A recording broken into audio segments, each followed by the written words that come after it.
Hey, what's up guys, YouTube here, back with another video. And today I'm going to be talking about the Constellar archetype. There is plenty more going on in the Yu-Gi-Oh universe right now. YC Spoken, for example, is going on. I think it's at day 2 at this point. I'm not entirely sure what round they're on and what is actually going to win. But that will be the last hurrah for any of these tier 1 decks that are currently dominating the meta, specifically windups.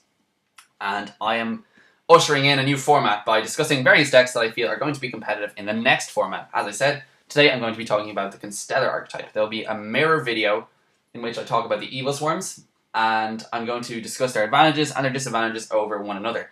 But I'm going to spoil it right now by saying that ultimately I am actually going to come down on the side of the Constellars, because I feel the Constellars are just a better deck overall. They have more, they're more of a toolbox. They have more options in terms of XYZing and in terms of searchability and so forth. But let's get into the deck. So we have one copy of Brotherhood of the Firefist Bear. I took this from a regional deck list in which the guy teched one bear. I think it's a really good idea. Just like, flat out, just going to say it. 3 copies of Constellar Algaedi, or whatever. So when you normal summon it, you can special summon a level 4 Constellar from your hand. That's just used to get into rank 4 or rank 5 XYZs. With this guy, the MVP of the deck, Constellar Kraus. So he's a beast warrior, meaning he's searchable by fire formation tanky, and you can use him to either increase or decrease the levels of any of your Constellar monsters by 1, and you can use it twice per turn, which means you can use it to make rank 5s if you have 2 level 4 monsters. You can even use it to make rank 3s if you have 2 level 4 monsters as well. But the only rank 3 I run on my extra deck is Zemains, and that is only on the off chance that I go into Constellar Sheraton. For that reason, I will more than likely go into rank 5s or rank 4s with Constellar Kraus on the field. Next we have Constellar Pollux. The equivalent for Evilswarms, of course, is Evilswarm Caster. He basically allows you to normal summon an extra Constellar monster in addition to your normal summon or set. He's used to make XYZ's first turn, hands down. He's also searchable with reinforcement of the army, just like Evilswarm Caster is. 3 copies of Constellar Sheraton. He's the Stratos of the deck, although he's only 700 attack points. If he manages to survive a turn, you can switch him to defense, or if you're defending for a turn and stalling out, you can set him in face-down defense position. So you can basically use him as bait, set a couple back row. You can use him to get your Algaedi to hand, your Kaus to hand, your Pollux to hand, or your Somber. I usually, depending on the situation, if it's mid to late game, I'd use him to get a Somber, because Somber is the card that we don't have, sad face, as well as Evilswarm Kerkion. Simply because Konami are being dickish. No, not really.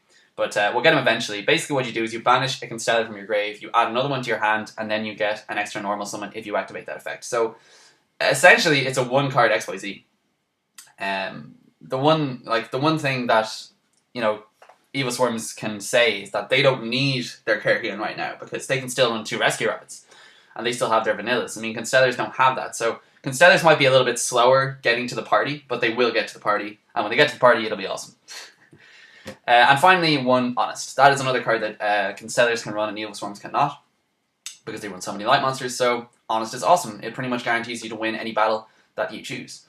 As for the spells, 3 Fire Formation Tankies, 2 Lances, Heavy Storm, Monster Reborn, Book of Moon. Dark Hole, 2 MST and 1 Night Beam is a personal preference of mine at the moment. I just think Night Beam is really good against some meta cards such as Abyss Sphere and so on. 1 copy of Constellar Star Cradle. I'm testing this out when you're kind of stalling out for stuff and you need to get monsters back to your hand. Maybe even want to let your opponent know that I'm ready for you because I'm taking a Pollux and a Kaus back to my hand. So come at me, bro, you know? You can use this. You can't conduct your battle phase the turn you activate it, but other than that, it's pretty solid. And finally, 1 Reinforcement of the army. As for the traps, 2 Bottomless, 2 Deep Prison, 1 Solemn Warning, sad face, 1 Torrential Tribute, 1 Solemn Judgment, and 2 copies of Compulsory Evacuation Device. Pretty standard traps, to be honest with you. As for the XYZs, we have 1 copy of Constellar Praecep. I don't know if that's how it's pronounced. So basically, he requires 2 level 4s, 2400 attack. You can detach to boost one of your Constellar monsters' attack by 1000 points. So he's kind of like a mini Honest in a way. Constellar Omega. This guy is a built-in Infestation Pandemic, but of course he isn't nearly as good because he doesn't have the other limitations, special summoning limitations that, for your opponent that Evilswarm Ophion has. Nevertheless, he's pretty good. So you can detach and protect all of your Constellars from spell and trap card effects, which isn't too shabby at all. My MVP of the deck, Constellar Pleiades. He is basically a walking compulsory evacuation device who can bounce not only monsters but any card on the field during either player's turn back to their hand. So 2 level 5 light monsters is required to summon him, 2500 attack.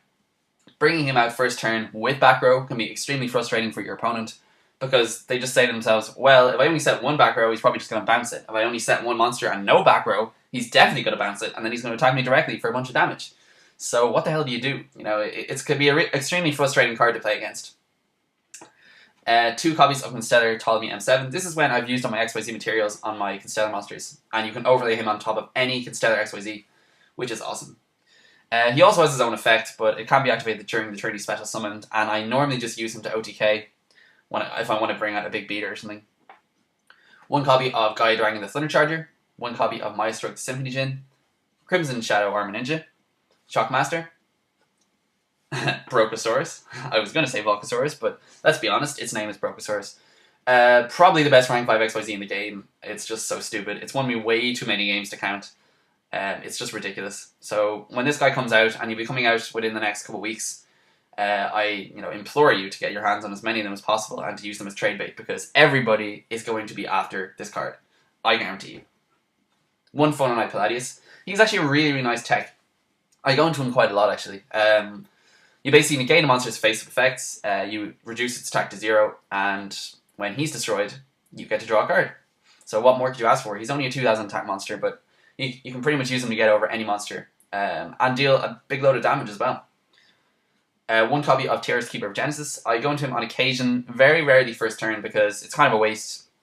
But on occasion, if you have a Somber in hand, and you also go into a Tierras, you can detach during the end phase, and you're able to bring something back the next turn. So it's not really much of a strategy though. And finally, 1 copy of Wind of Zen mains. On those off chances, I would get 2 Sheratons on the field. But that is it for the deck. I will be going over the Evilswarms, as I said, in an upcoming video. But I have plenty of other stuff to talk about.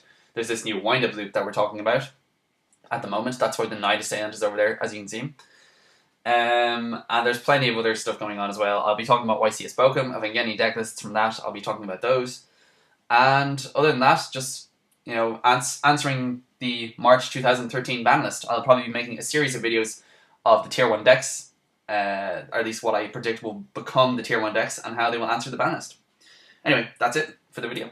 Be sure to comment, rate, and subscribe. As always, I will talk to you guys later. Peace out.